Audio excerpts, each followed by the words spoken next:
it's Jodie with Stouffer's, and I'm here to talk to you about cactus and succulents right now because there's so many different varieties and some of them are so amazing. So I want to share with you some of my favorites.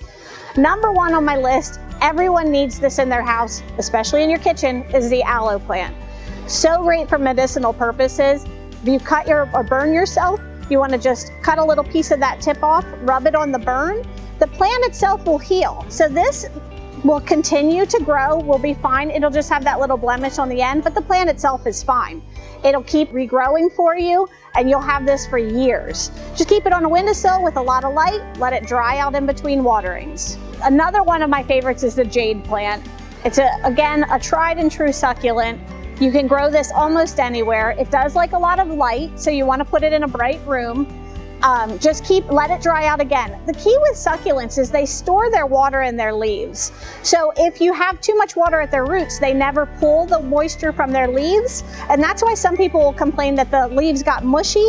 That usually is an indication that there's too much water sitting around their roots and they're not using this stored water that they have in there. So let them dry out thoroughly and you'll be super successful with this plant.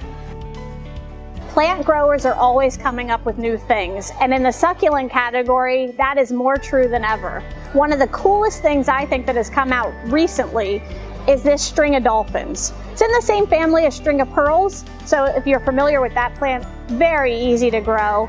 But this one has been bred to look like a little dolphin jumping out of the water. They're so cool. It will flower, but the flower is not as cool as the foliage. Air plants are one of the greatest plants to put in an office space or something like that where you don't have a lot of room because they really take up no space. They can go almost anywhere and they're super easy to take care of. So in their natural environment, they live in the rainforest and they just attach themselves to trees. So all of the nutrients that they take in are through their foliage.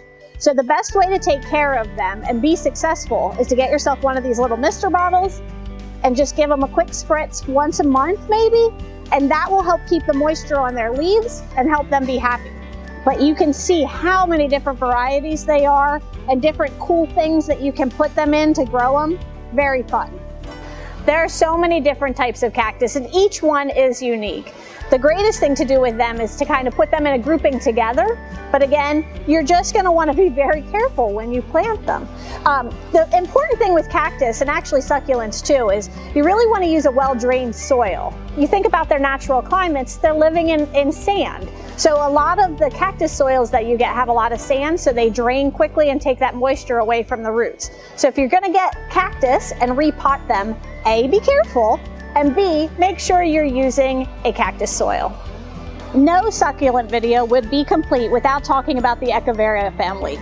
These guys are what most people think of when they think about succulents. And the beauty of them is they come in so many different shapes and sizes and colors. The other thing that's really nice about them is they reproduce very easily on their own. So you could separate these out again, put them in multiple pots in multiple places around your house, and just add more green to every room in your house.